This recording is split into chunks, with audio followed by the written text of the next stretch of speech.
Analizamos a fondo la realidad. Usted ve y escucha. La revista de Opinión Democracia. Periodismo de verdad. Estamos de regreso y queremos saludar al señor arquitecto Fernando Carrión, al periodista Cristian Zurita y al señor coronel Mario Pazmiño. Las cárceles un polvorín. Los carteles mexicanos tienen presencia en las cárceles del país y en general en el país. De esto que ya habíamos hablado, que habíamos conversado muchas veces aquí, pero les invito primero a escuchar un poco, no sé si diagnóstico, pero algunas ideas del ministro de Gobierno o del Interior y del comandante general de la policía. Esto fue lo que nos dijeron. Esto es producto de la actividad criminal. Aquí al menos se identifican estructuras que estarían vinculadas con organizaciones mexicanas y colombianas. Ya otro detalle mayor de ese, no le puedo dar porque todo tiene que ser proceso de investigación. Son temas tan delicados y tan serios que lo que menos necesitamos en este sentido es especulación. El sistema penitenciario tiene problemas estructurales que no los vamos a poder solucionar ahora. Nosotros hemos definido un conjunto de acciones, entre esas acciones están varias que nos permitirán contener la amenaza hasta el momento, aislar a las personas, especialmente a quienes tenemos que protegerles, que no son parte de este conflicto entre las organizaciones que están disputándose al interior de los centros el dominio y la distribución de poder. Bueno, ahí están el señor, los dos generales, ¿no? Patricio Pazmiño y Patricio Carrillo, el uno ministro de Gobierno y el otro comandante general de la policía. Lo que sí nos queda claro es que hay una disputa y están ahí, son bandas que se están disputando. Y la otra cosa que queda claro es que no estamos todavía en capacidad de responder que esto no lo podremos hacer. Señor arquitecto Fernando Carrión, bienvenido, buenos días. Este primer análisis sobre la seguridad del país que nos plantean las cárceles, ¿cómo se lo debe enfrentar? No vayamos a la especulación, dice el comandante general de la policía. Bienvenido, arquitecto, buenos días. Buenos días, Francisco, y un saludo cordial a la audiencia y a los amigos del panel también. Yo partiría señalando que a mí me ha llamado poderosamente la atención este hecho ocurrido en esta semana, que no es un amotinamiento como habíamos tenido exclusivamente en una cárcel, sino que se produce en 4 cárceles de 3 provincias distintas de forma simultánea. Yo creo que eso es una cosa inaudita por al menos 3 cuestiones. Una primera, para llevar a cabo una acción de este tipo se necesita muchísima planificación. Eso no se puede hacer así casualmente, sino que hay que tener una planificación muy, muy estrecha.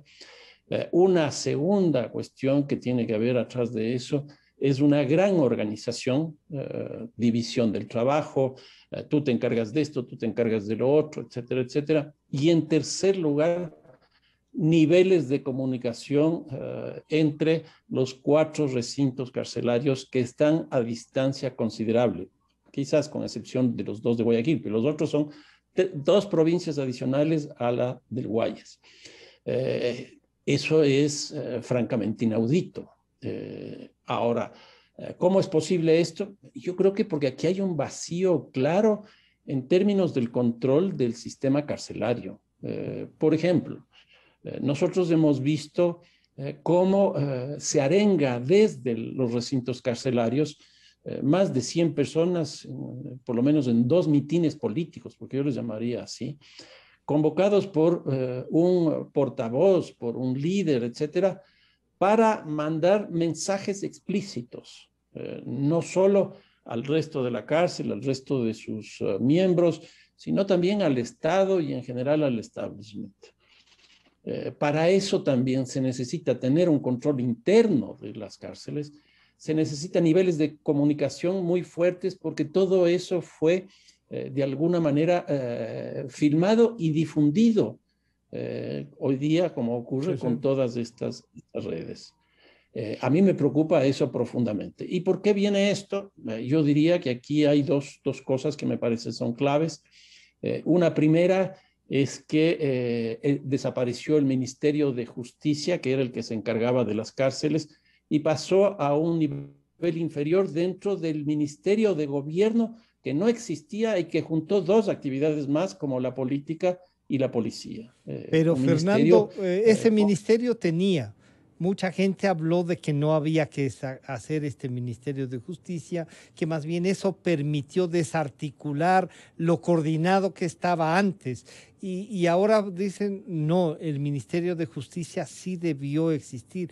Lo que podríamos entonces decir es que es necesario una institucionalidad, una institución que pueda estar estrictamente en este tema. Fernando. yo creo que se necesita un marco institucional claro respecto de los tres pilares del sistema penal. En otras palabras, la justicia, que es independiente, la policía, que sí depende del Ejecutivo, y las cárceles, que también depende del Ejecutivo. Pero cuando nosotros ya teníamos un Ministerio del Interior, y a este ministerio se lo define como Ministerio de Gobierno para incorporar la política, pues lo que ocurrió no hace mucho tiempo es que la política terminó comiéndose a las otras funciones.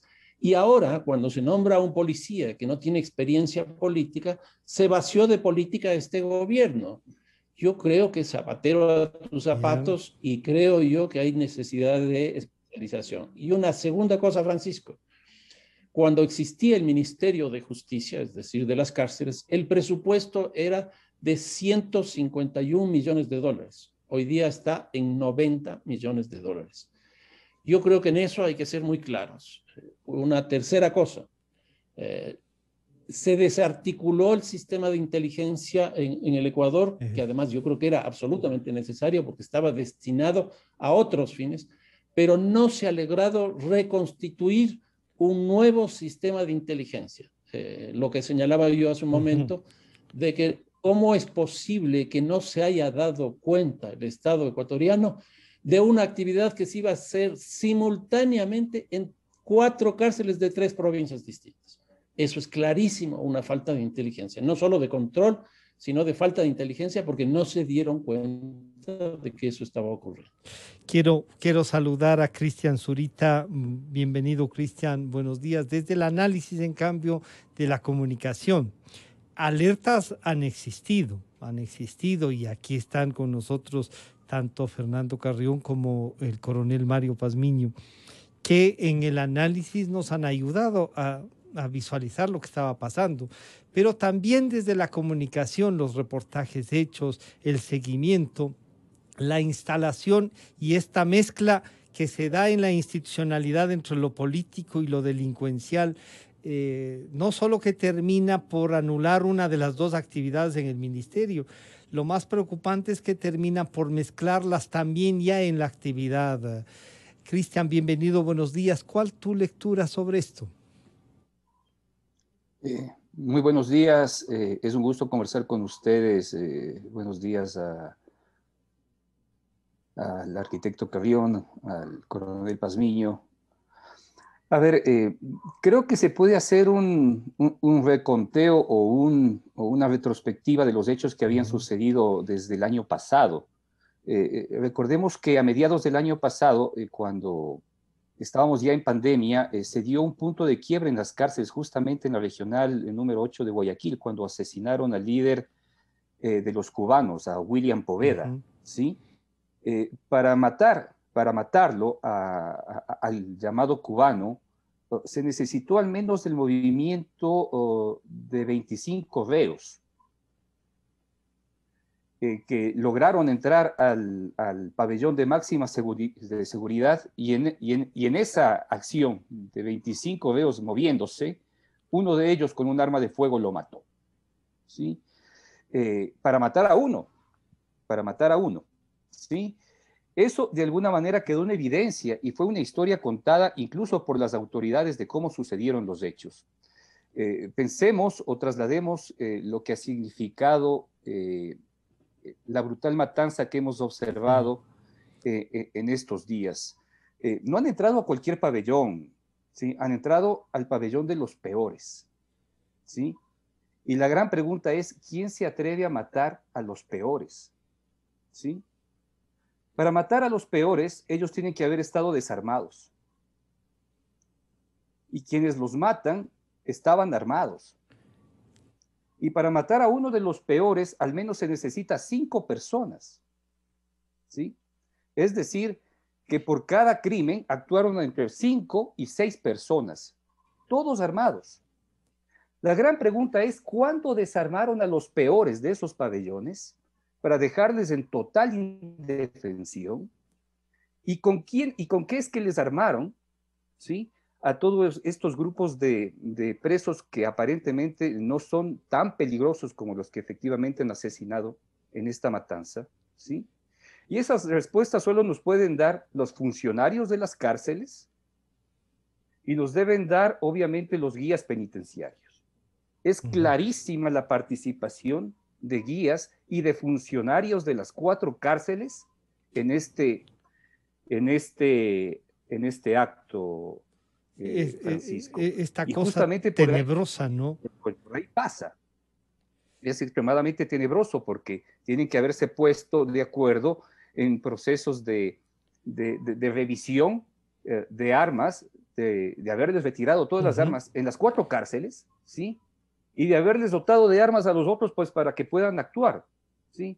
En los videos que efectivamente se han filtrado, se pueden observar cómo atacan a cada uno de ellos. No son personas, no eran personas fáciles, ¿sí? Yo he tenido en estos días la oportunidad de conseguir comentarios de familiares de algunos de los fallecidos en la penitenciaría. De los asesinados. Y decían, no. Sí, exactamente. Dice, a mi hijo no le podían coger 3 personas. ¿Sí? A mi hijo no le podían coger 3 personas. Si no le podían coger 3 personas, ¿cuántos? Por Dios. O sea, qué peligrosos eran.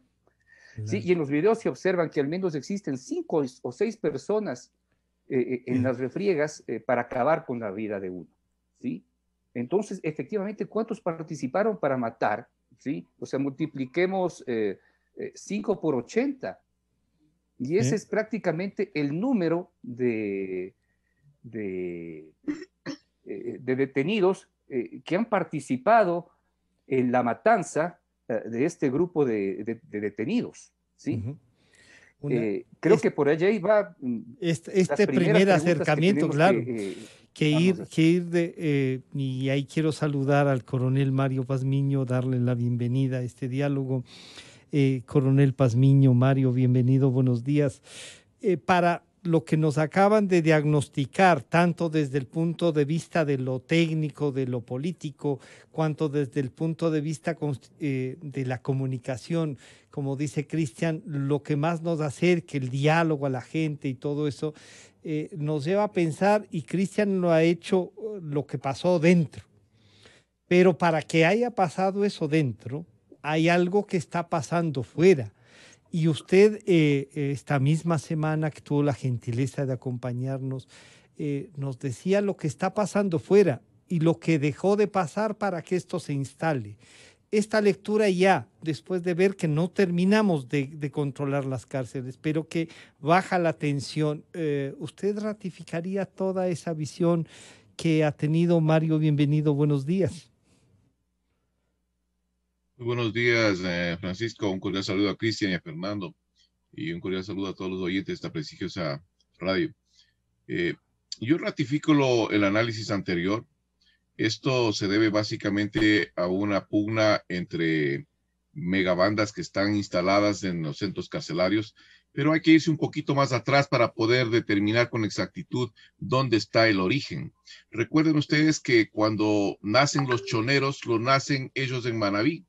Cuando nacen los lagartos, nacen en Guayas, y cada uno de ellos se apuntala y tiene su orientación hacia el narcotráfico. Carteles internacionales operaban desde mucho tiempo atrás en el país. Solo no sabían las autoridades de esta presencia de los carteles internacionales.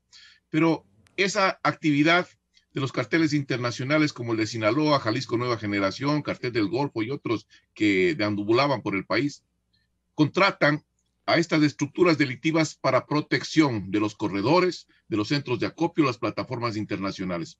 En el caso específico que nos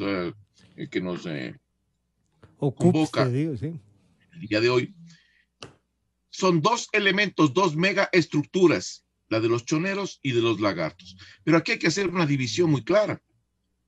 Recuerden ustedes que los choneros fue una de las megaestructuras que controló a nivel nacional. Era una superestructura delictiva que tenía sus diferentes tentáculos en todos los centros carcelarios a nivel nacional. Y imponían las condiciones y mantenían también el orden en los centros carcelarios.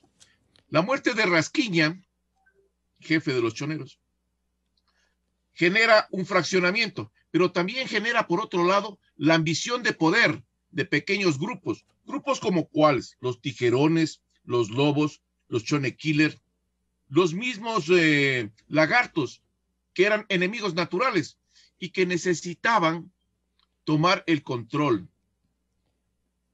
Ese momento se comienza a generar esta disputa y comienzan los enfrentamientos.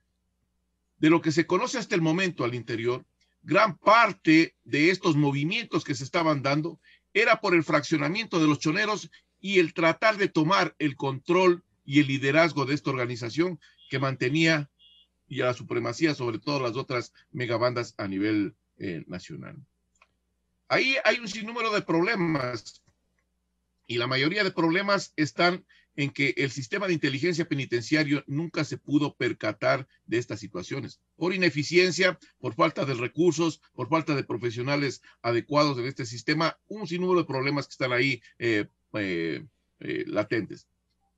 Pero recuerden también ustedes que ya existía anteriormente a este episodio crítico algunos indicios, como por ejemplo el ingreso de 2 armas de fuego para matarle a el dirigente máximo de los choneros en la regional. La regional de Guayaquil es la base de los choneros y la penitenciaría del litoral es la base de los lagartos. Pero en la base de los choneros se comenzó a organizar de tal manera de que se permitió el ingreso de 2 armas de fuego para eliminarle a este líder de los choneros. Una vez que se informa de esta o se tiene conocimiento al interior del centro carcelario de esta situación, inmediatamente reaccionan los dirigentes de los choneros contra un miembro de la organización que estaba orquestando este tipo de acción delictiva contra ellos, contra sus jefes. Y comienza ahí este proceso de eliminación de los unos que ya se enteraron que les querían matar y los otros. Pero tampoco son eliminados los líderes. Los que son eliminados son las polillas, los que están trabajando indirectamente para generar este tipo de caos y este tipo de confrontación. La mayoría de ellos, como bien lo dicen acá, pues actuaron recibiendo órdenes con el propósito de realizar el asesinato de los dirigentes de los choneros. Eso no se dio. Lo que me preocupa al momento a mí es que este tipo de violencia carcelaria descontrolada, en donde vemos que hay una ineficiencia total de los organismos de control, de la Policía Nacional, de los guías penitenciarios, de los administradores. Lo que me preocupa, digo, es que esto no se quede al interior de los centros carcelarios. El problema es el narcotráfico y el problema es el control de estas plataformas internacionales para la salida de la droga. El problema está entre Guayaquil, por un lado, con los lagartos y los choneros que están tratando de ingresar masivamente también en el espectro territorial del Guayas. Ahí van a haber un sinnúmero de confrontaciones ya desde el ámbito de la penitenciaría saliendo hacia los exteriores, a las ciudades. Pero no van contra la población. Eso quiero aclarar porque hay un sinnúmero de información. No solo hay información, sino que ya... En el sentido de que esto... va contra la población, ¿sí? Como que amenazan a todos, Mario. ¿Eso es así o no? Sí, no es contra la población. Esto también es un poco para tratar de distraer la atención y crear un poco de pánico, susto en la población. Van contra los dirigentes y las estructuras de las otras megabandas que están operando en esa zona. Y cada una de ellas ha sacado un comunicado. Jalisco Nueva Generación o la Nueva Generación, que son parte también de los choneros, una facción que se unieron con los lagartos.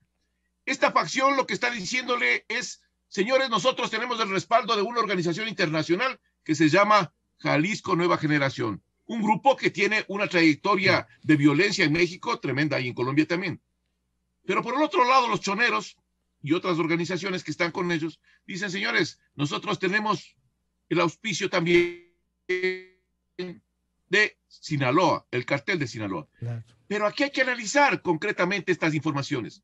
¿Les conviene o no les conviene a estos carteles internacionales levantar y mover el avispero?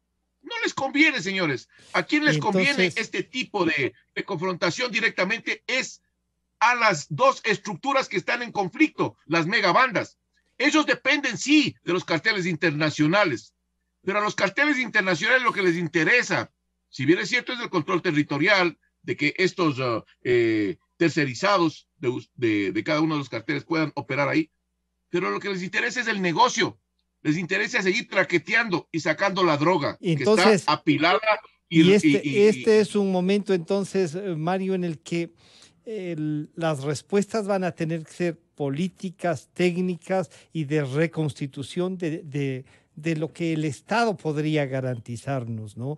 Y ahí ha habido una declaración del propio presidente de la República, que ojalá la podamos escuchar en un momento, en el que dice aquí hay también una injerencia que se mezcla entre lo político y lo delincuencial.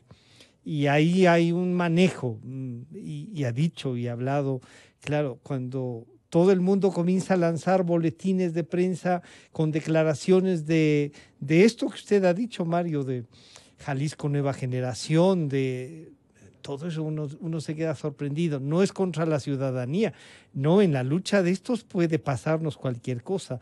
Fernando, esta mezcla y el momento que vive el Ecuador tienen que ver también.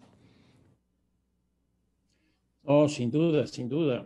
Yo creo que ha habido, en el año 2008, con la crisis de las hipotecas a nivel mundial, se produjo una reestructuración general de los carteles a nivel global.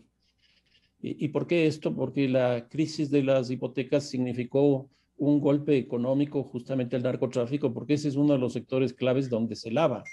Entonces, eso le obligó a una reestructuración de los carteles.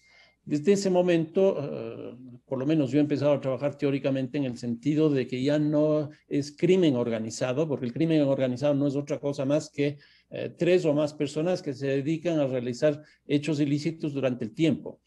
¿Qué es lo que estamos presente? ¿Qué es lo que vemos a partir del 2008? Ya no es una suma de personas, sino una suma de organizaciones delictivas, que eso es un salto cualitativo. Y entonces aquí empiezan a operar principalmente como un holding que tiene una articulación, dependiendo de los países y de las necesidades de este holding, tienen vínculos terciarizados con ciertos sectores o de franquicia con otros sectores. Yo creo que en el caso del Ecuador son básicamente terciarizados porque no hay un desarrollo tan significativo como para que tengan cierta autonomía.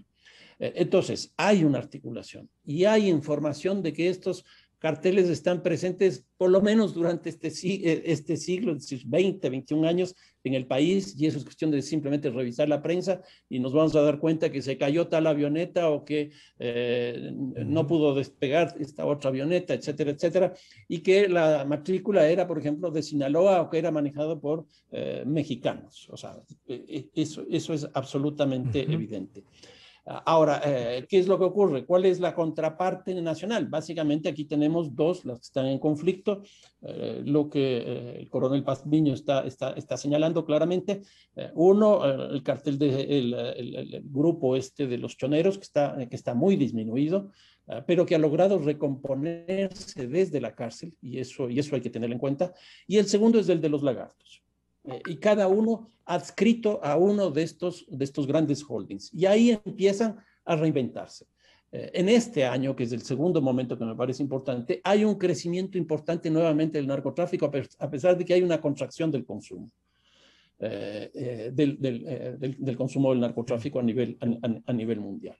Y entonces, en este caso, ¿qué es lo que vemos? También una mutación muy importante. Empieza a salir la droga de los dos países colindantes del Ecuador, productores de coca más grandes del mundo, como es Perú, y por Colombia, empiezan a salir por territorio ecuatoriano. Se estima que este rato por el Ecuador pasa no menos de 500 toneladas, que es una cantidad muy grande porque Perú produce alrededor de esas 500 toneladas y Colombia produce 4 veces más de eso, cerca de 2.000 toneladas. ¿Qué significa esto? Que la Policía Nacional, yo creo que esto hay que relevarlo y hay que señalarlo explícitamente, la Policía Nacional logró en este año una captura de 126 toneladas, que es la ocasión histórica más alta de captura de droga. No había ocurrido eso antes. El periodo anterior de alta captura fue el 2016, pero con 112 toneladas. Es decir, aquí se superó. Eso significa que más o menos la cuarta parte de lo que está pasando por aquí se está deteniendo, que es una cantidad bastante alta. Claro. Es una cantidad bastante alta. Pero aquí hay un elemento adicional. No solo que pasa por aquí, sino que más o menos se estima que entre un 18-20% se está quedando en el mercado interno. Y hay un mercado, somos consumidores y también comienzan a disputarse el territorio ecuatoriano. ¿Sí? Y ahí es cuando empiezan a aparecer justamente estas organizaciones criminales. Y un hecho adicional del 2008 que señalaba, se globaliza el consumo, por eso es que el Ecuador empieza a consumir. Pero al globalizarse el consumo, aparecen otros carteles, como por ejemplo los italianos.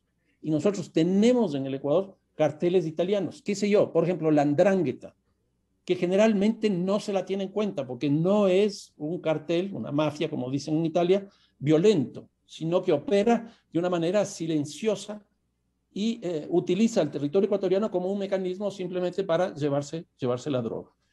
¿Y dónde opera este cartel de 'Ndrangheta? Básicamente en el sector turismo. Básicamente en el sector turismo. Y entonces todo esto se ha volcado este rato hacia las cárceles, con lo cual en este año, y yo diría un poquito más atrás, en estos 2 últimos años, la relación entre el adentro y el afuera se ha establecido de una forma absolutamente manifiesta. Pero esa relación es básicamente alrededor del delito. Más allá de eso no hay. Yo pondría aquí 2 ejemplos en América Latina que eso se esparció. Por ejemplo, en la República de El Salvador con las maras, ahí no solo que tienen una relación del adentro y del afuera con los ilícitos, sino con la sociedad en general, tan es así que han parado la ciudad de San Salvador en momentos determinados. O en el caso del Brasil, con el primer comando de la capital, que llegó a paralizar incluso la ciudad más grande de América Latina como es San Pablo. Yo eso no veo que sea posible en el caso del Ecuador, pero sí veo que esto que hemos vivido en esta semana es un terremoto y se nos vienen las secuelas. Y entonces ahí yo quiero ir donde Cristian, estas secuelas que vienen y este panorama que nos han pintado tanto Fernando como Mario Pazmiño, Cristian, tiene que ver con algo, y antes de ir a tu criterio, sí me gustaría escuchar lo que dice el presidente de la República. Lo de ayer no es casual, fue organizado desde el exterior de las cárceles e internamente orquestado por quienes se disputan el liderazgo y el tráfico de drogas en todo el territorio nacional. No es casual que en el 2008 se haya desmantelado la base de Manta. No es casual. No es casual que se haya provocado de esta forma el crecimiento del tráfico de drogas. Tampoco es casual que esto suceda después de las decenas de laboratorios de cocaína que hemos desmontado en Manabí.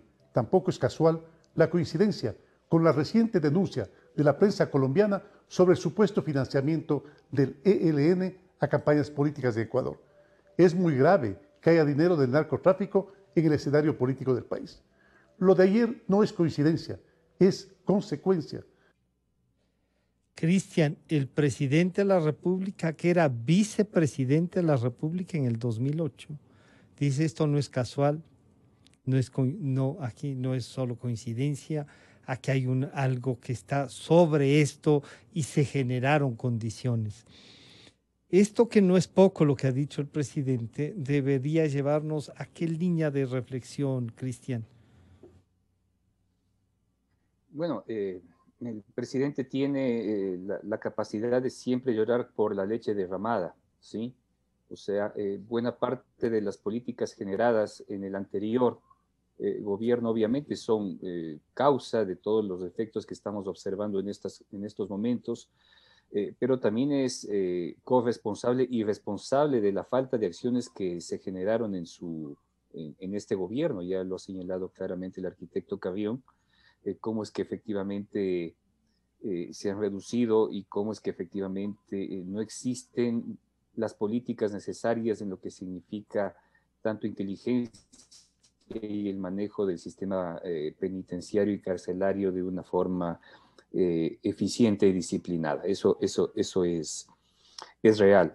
Y pues ahora lo que corresponde es como que si ya entendemos este panorama con claridad después de los hechos que hemos observado en esta semana, entendemos cuáles son los pasos siguientes o los pasos que están dando, porque buena parte de esto pasa por la necesidad de controlar Guayaquil, ¿sí? Guayaquil tiene el puerto e históricamente ha sido el punto por donde más droga ha salido en este país, más que por avionetas, que no existe un control y una capacidad de entender qué cantidad de volumen sale, pero por el puerto de Guayaquil sí, existen datos históricos desde hace 20 años en los cuales se identifica que la mayoría de la droga de este país ha salido por el puerto de Guayaquil.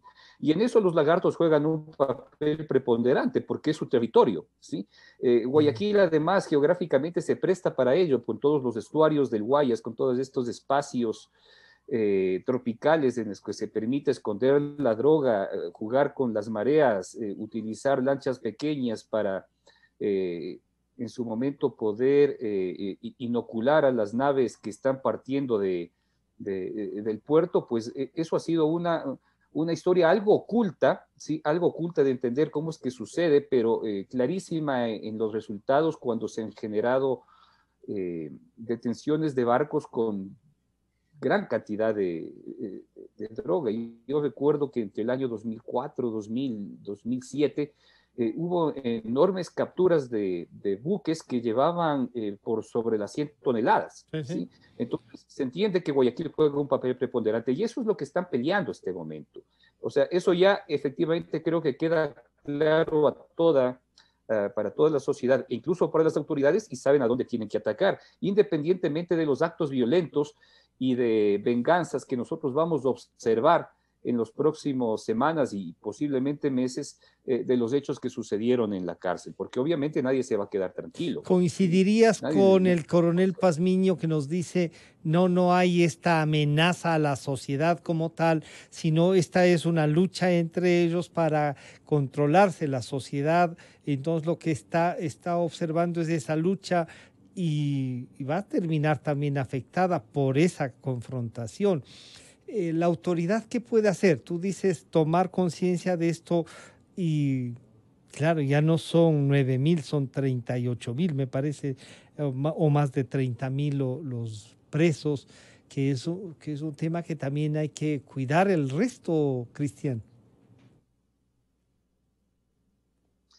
Bueno, Los Choneros es una organización muy grande, tan grande que se ha dividido, lo he explicado muy bien Mario con claridad, que cómo esta gran banda se ha ido dividiendo en diferentes grupos y cada uno tomará una posición con respecto a esto. Yo creo que es una venganza entre ellos y obviamente se generarán colaterales, pero estos colaterales siempre será sobre los más humildes y sobre aquellos que efectivamente son inocentes y que de alguna manera están directamente relacionados con las vidas y en los entornos de ellos, ¿no? O sea, esto lo veremos en los sectores más empobrecidos, ¿sí?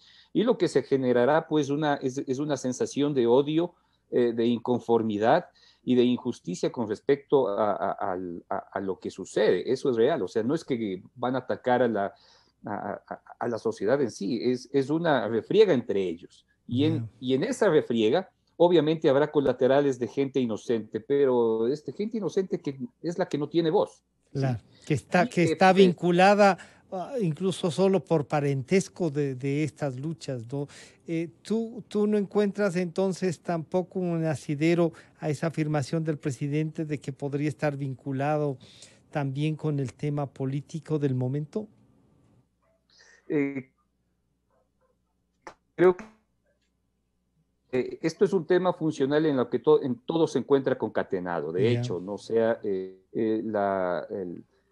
el tema de pensar de que el Ecuador es un narco país que se lo propuso alrededor del año, luego del bombardeo Angostura, y lo dijo Francisco Huerta, efectivamente este momento se está cumpliendo con claridad, porque los vectores relacionados a este tema nos apuntan por todo lado, ¿sí? Por todo lado. No es que vamos a ser un país, esta narcodemocracia, como decía. Somos una narcodemocracia. Ya, no hay duda de eso. ¿Sí? Somos una narcodemocracia, ¿sí? Y queda en evidencia por los actos brutales que hemos visto en esta semana, ¿no? Los choneros no sabemos qué número en realidad son, y efectivamente son grupos de lado y lado en los cuales han constituido un culto, ¿sí? Un culto con respecto a sus acciones, también basado por la capacidad de consumo de la droga, porque efectivamente desde que entraron los carteles mexicanos, ellos muchos no pagan con dinero, pagan con droga. Y cuando se paga con droga empiezan los procesos de microtráfico en las ciudades, y nosotros entendemos los graves problemas que está atravesando, sobre todo en la costa y sobre todo en Guayaquil. Sí. Y pues en esta disputa por el territorio para ver que efectivamente quién gana, si son los lagartos, que son obviamente dueños menos globales que los choneros, pues ya veremos cómo termina, o veremos si seremos capaces de enfrentar esto. Y ahí entonces veremos así con ojos oscuros mirando lo que pasa, ¿sí? Y entonces ahí la consulta al coronel Mario Pazmiño sería las acciones inmediatas, el diagnóstico está hecho, lo que hemos visto realmente nos movió el piso a todos, ¿no es cierto? Pero Mario, ¿qué podemos desde el análisis decir? Esto es lo que hay que hacer, cómo avanzar. Están ahí, lo que dice Cristian, los choneros y los lagartos van a seguir en esa confrontación, pero además el ambiente político de esta narcodemocracia que parece se ratifica y está instalada, va a tener que buscar que en la institucionalidad, en fortalecer, no sé si volver a la inteligencia, que todos los estamentos, no sé si las Fuerzas Armadas pueden ayudar en esto también. Mario, ¿cuáles son las líneas sobre las que deberíamos atacar esto? A ver, Francisco, yo creo que lo importante es darnos cuenta que tenemos un problema gravísimo al interior de los centros carcelarios, en donde se prioriza la corrupción, la compra de conciencias de policías, guías penitenciarios y administradores. Ese es el primer punto central a mi criterio que se tiene que abordar. Hay que hacer una reingeniería total del sistema carcelario. Hay que cambiar autoridades, hay que cambiar guías. Yo proponía una idea en diferentes medios de comunicación que era necesario que la Policía Nacional, hasta que se establezca el orden y se mantenga el control de estas matanzas que se están dando en los centros carcelarios, tome el gobierno la decisión de entregar la responsabilidad temporal por un año o un año y medio a la Policía Nacional. ¿Con qué propósito? Mientras se colocan bajo esta dirección a la Policía Nacional del control de todas las cárceles, que ya tiene experticia en este tipo de manejos, paralelamente se va formando, en base a una selección adecuada, guías penitenciarios y también administradores de centros carcelarios. Porque en nuestro país, señores, el problema radical que tenemos es que todos estos cargos son ocupados por cuotas políticas. Y estos cargos no existe la meritocracia, sino solo el palanqueo. Entonces, van gente que no tiene el menor conocimiento sobre lo que tiene que hacer ahí, y estas son las repercusiones y estos son los resultados. Pero por un lado, si bien es cierto esto, hay que pensar también, como Estado, en la posibilidad de la privatización de los centros carcelarios, para que empresas nacionales e internacionales puedan hacerse cargo bajo la normativa, las condiciones establecidas por el Estado, en una dinámica en la cual la empresa privada también participe en este reacondicionamiento de las conductas de estas personas. donde se dé verdaderamente una rehabilitación. Exacto. Pero por otro lado, Mario, la yo creo rehabilitación pasa porque tengan una oportunidad de desarrollar algo dentro. Se hablaba ayer, perdóneme la interrupción ahí, de las comunicaciones, del internet, de la posibilidad de estar conectados, digamos así, ¿no? Pero eso nos ha traído esos videos que salen dando, como dice Fernando Carrión, casi ruedas de prensa, demostrando fuerza, les permite también con esa tecnología conducir determinados mensajes. Y en la privatización en los Estados Unidos, que es, digamos, quizá la mejor representación de eso, comienzan a salir. ¿Usted cree que esa es una alternativa real? Yo lo que creo es que se tienen que analizar las posibles alternativas. Hay que ver las experiencias que tienen otros países y esas experiencias de aterrizar en el contexto nacional. Eso es importante. Si esas experiencias pueden ser aplicables en el Ecuador, serían bien vistas. Pero por otro lado, yo lo que me refiero es que hay que atacar puntualmente el problema y la amenaza. Porque recuerden ustedes una cosa, que estos estados de excepción, lo único que son medidas parche para decirle a la población que el gobierno está tomando ciertas acciones. Recuerden también ustedes, distinguidos amigos, lo que dice la Constitución en su artículo 201. Dice claramente que el Estado es el responsable directo de la rehabilitación de las personas privadas de libertad. Y en la parte final de ese articulado dice que el Estado es el responsable de la vida y de los derechos de los privados de libertad. Entonces, si hay una matanza, si matan a una persona dentro de un recinto carcelario, es el gobierno el responsable a través de las diferentes instituciones que tienen la responsabilidad, perdón, redundando, de proteger la vida de esas personas, que por más que sean delincuentes, que han cometido un sinnúmero de delitos contra la sociedad, son seres humanos. Y ahí hay una violación permanente de derechos humanos, por un lado. Por otro lado, no todos los que están en los centros carcelarios son o tienen el mismo nivel de violencia. Hay personas que aún no tienen sentencia ejecutoriada. Cerca del 16% de las personas detenidas, que son aproximadamente 37,000 personas, no tienen sentencia ejecutoriada. Entonces, están esperando que los jueces y los fiscales sentencien para sacarlos o dejarlos en la cárcel. Pero ahí también hay una violación flagrante de los derechos de las personas, porque hemos hacinado en los centros carcelarios por una justicia también inoperante, que hay que decirlo. Y esa justicia, señores, debería de tomar mecanismos correctivos con el propósito de no seguir incrementando la cantidad de detenidos. Porque esos detenidos, como usted bien decía, creo que decía Fernando y Cristian, esas personas que van a los centros carcelarios, que a veces no tienen niveles de violencia ni tampoco una situación de actividad prontuarial, pues esas personas rápidamente comienzan a adoptar y a recibir estas enseñanzas y salen son cooptados a la vida. por eso, sí. Exactamente. Entonces, hay que cambiar este sistema. Yo creo que por ahí está. Pero sobre todo, políticas públicas gubernamentales que aterricen en políticas sectoriales y vayan al problema central. Porque aquí se emiten políticas, pero ninguna están interconectadas. Y ahí está uno de los problemas gravísimos. Hay que hacer una selección minuciosa de todas las personas que van a este tipo de actividades. Les voy a pedir tanto a Cristian como al coronel Pazmiño un último análisis con dos ideas base, digamos así, ¿no es cierto? El comportamiento de la sociedad, cómo debería ser, cómo deberíamos tratar el tema desde la comunicación, estimado Cristian, porque si bien la justicia también tiene que ver, y le preguntábamos justo esta semana al nuevo presidente de la Corte Nacional de Justicia si el tema del señor Zambrano, alias Rasquiña, de los choneros, fue bien tratado por la justicia, y claro, ahí recordamos con él el tema de lo que decía Daniel Duncan, el periodista colombiano. Hubo un momento en Colombia que era plata o plomo.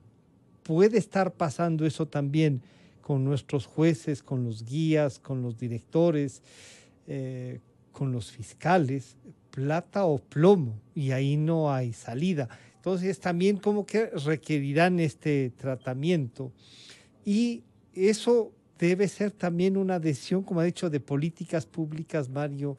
¿Y hacia dónde iríamos, Cristian?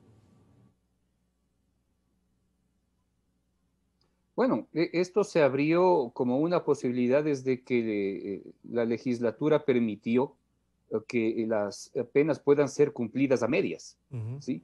Entonces, alguien que es sentenciado a 20 años, pues simplemente a los 9 ya puede irse, ¿sí? Y es lo que hemos visto en algunos casos. Ahora, cuando la ley le permite efectivamente a este tipo de delincuentes salir con anterioridad y quedar de alguna manera su pena cumplida, pues no hay forma de pararla. E incluso si es que existiera algún tipo de juez que intenta impedirlo, pues ahí se ve abocado a lo que ha señalado Francisco, o plata o plomo, ¿sí? Si es que uno de estos delincuentes se acerca donde un juez a pedirle que efectivamente firme y entregue el documento que señala su prelibertad, yo creo que nadie, absolutamente nadie, en su sano juicio va a decir lo voy a negar, porque corre en riesgo su vida, porque corre en riesgo su familia. O sea, no creo que incluso que en estas circunstancias pase por dinero, ¿sí? Pasa por miedo. Pero eso es una causa provocada por la legislatura, provocada por las propias condiciones políticas del país que abrieron esta puerta, ¿sí? Entonces, eso es lo primero que hay que reformar, ¿sí? Que efectivamente aquellos que son efectivamente peligrosos, que están en este tipo de hechos, de actos, no tengan posibilidad de que salgan a mitad o incluso menos de la pena cumplida. Pasa primero por allí, ¿sí? Luego pasa por entender la olla de presión que se han constituido en las cárceles en los últimos años. Ahí intentaron construir un híbrido de varias metodologías mundiales que terminaron constituyendo lo que son las cárceles ahora, que son muy distintas a lo que teníamos antes de 2007. O sea, en las cárceles al interior es una olla de presión. Es una olla de presión porque efectivamente están más limitados, sus condiciones de acceso a productos de primera necesidad pasan por unas tiendas de economatos que hay que preguntarle ahora ahora al exministro que aparece como especialista en el tema, su responsabilidad dentro de estos hechos también, pues. Claro. ¿Sí? Y hay que ver efectivamente cómo se genera esta ingeniería que ha señalado Mario con respecto al interior de las cárceles, y preguntarnos nuevos espacios para que esto efectivamente no vuelva a suceder. O sea, aquí hablar de privatización es como una mala palabra, todo directamente relacionado a neoliberalismo, que es una muletilla falsa, tomada por ciertos grupos de tensión en el país, pero hay que preguntarse una serie de temas para que esto efectivamente no vuelva a suceder. Y Mario, con usted concluimos este análisis y este seguimiento. Entonces usted nos ha hablado de hay que buscar todas las posibilidades, pero mientras tanto, lo que Cristian nos recuerda es que una Coca-Cola la que cuesta afuera 80 centavos, cuesta ya $2.50. Un paquete de galletas, estábamos viendo las tarifas. ¿Quién les puso esas tiendas? ¿Quién administra, quién les cobra esas tiendas que están en las cárceles? ¿Quién controla para ver a qué celda le envían? Antes decían los caporales del este, ¿no? ¿Quiénes son los nuevos caporales de estas nuevas y modernas cárceles, entre comillas, Mario? Bueno, ¿quiénes controlan directamente la actividad económica dentro de las cárceles y todo lo que es el tráfico de drogas al interior, tráfico de armamento y todo lo que ingresa a las cárceles? Son las megabandas. Ellos son los que se encargan de administrar todos estos recursos. Lo que bien decía Cristian, estos precios excesivos que se generan allá a través de estos como datos que existen ahí al interior. lo que generan es ganancias para las estructuras y los jefes de estas megabandas que están instaladas en los centros carcelarios. Esto nos quiere decir claramente que quien controla y quien supervisa y quien dispone en los centros carcelarios no son las autoridades, no es la Policía Nacional, no son los guías penitenciarios, se llama megabandas. Les pongo 2 ejemplos claritos para que se den cuenta ustedes de la problemática que tenemos con relación a la corrupción. En la cárcel 4, hace un tiempo atrás, no mucho, creo que fue Cristian o alguien denunció esta situación, se habla sobre un call center, un centro de espionaje que funcionaba en la panadería de este centro carcelario. Para meter eso, instalar eso, hay complicidad de autoridades, policías, guías penitenciarios y recursos que tienen que pagarse también a estas megaestructuras para protegerlos. Recuerdo lo que pasó en el Turi, una fiesta de fin de año, me imagino que autorizada por todos estos sistemas de control internos, con piscina incluida, en donde había prostitutas, había whisky de la mejor calidad, había un jacuzzi inmenso ahí en el centro, donde estaban prostitutas y donde estaban detenidos, droga, y todo esto filmado y sacado a los medios de comunicación. La corrupción al interior de los centros carcelarios es el principal objetivo de un gobierno que quiera transformar el sistema carcelario.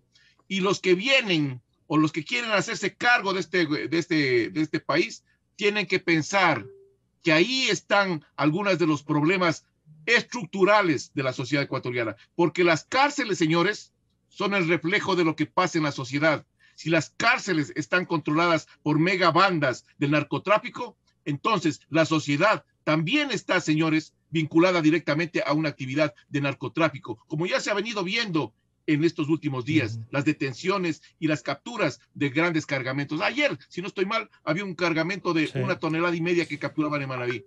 Eso quiere decir que nuestra sociedad también está permeada al 100% por este fenómeno social, que bien lo describía Fernando, y decía el holding del crimen organizado, este holding del narcotráfico que ha penetrado todos los estamentos políticos, de control y de justicia. Eso es lo que tenemos que ver como sociedad. Muchísimas gracias a Cristian Zurita, a Mario Pazmiño y a Fernando Carrión por acercarnos con el análisis a esta realidad. Esperemos cómo se desarrollan las cosas y estaremos convocándoles para seguir en el análisis, no solo de esto, sino de otras cosas a las que ustedes también aportan con el análisis al país. Muchísimas gracias a Fernando Carrión, a Cristian Zurita y a Mario Pazmiño. Un buen viernes y un buen fin de semana a ustedes. Con esto estamos terminando ya nuestro aporte de este día, viernes 26 de febrero. Luego de este corte, de inmediato vamos con Clarito Está, Vicente Albornoz y Sebastián Oleas. Hasta el lunes entonces. Gracias al auspicio de... En febrero, con tus tarjetas de crédito Produbanco, recibe beneficios en joyerías, florerías y estadías en hoteles junto a tu familia. Produbanco. Gloria prepara y vende los mejores dulces y chocolates con ingredientes naturales, porque sabe que la minería convive con la naturaleza, con el agua y sobre todo con la gente. INV Metals, minería para la gente.